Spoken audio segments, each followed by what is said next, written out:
Homeowners and prospective buyers brace themselves. Mortgage demand is falling as rates cross the 7% mark, a psychological barrier for pulling the trigger on housing. So joining me now is Mike Aubrey, Group Executive Vice President and Principal. Mike Aubrey. Mike, thanks for being here. First of all, this is the third straight week of mortgage rates on the rise, the highest rate since November that we've seen. Is this the trend for the second half of the year? We're going to see this strong mortgage rate? I mean, I think so. I think, obviously everything is sort of being driven right now by CPI and Chairman Powell's great desire to get rid of inflation. And I think that, that coupled with what we're seeing in the 10-year Treasury is kind of making rates come up. But I think we also have to have some perspective here, and it is this. I think that nothing short of a global pandemic would have created the kind of free cash that was flowing throughout the country and creating things like 2.5% and 3% mortgage rates. And I don't know that we're ever going to see that again in our lifetimes. And, you would think, I said this to you when we were off air, you would think that in any sector at all, when you saw the cost of money in that sector to go up, as quick and as high as mortgage rates have gone up, that it would be a sector killer. And the reality is, it hasn't been. Demand remains amazingly high.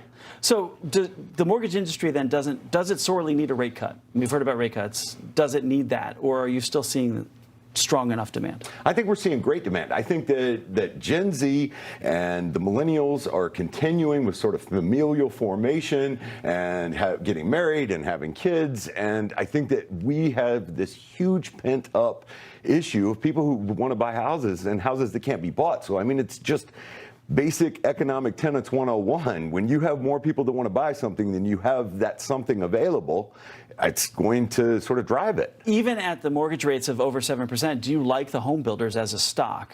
Because I've seen new home builders will buy down the mortgage for people to buy. So we've seen some sales there. But do you like them as stocks? Super bullish. I can tell you, I'm bullish on the builders. There's no doubt about it. I think that what you're going to see with the builders over the next, call it 3 to 5 years, is an explosion. I think that they're going to keep building, even though they sort of got PTSD from the last recession and are a little bit more scared about putting their money in the street. I think they're going to continue to build, and as such, I think they're great buys.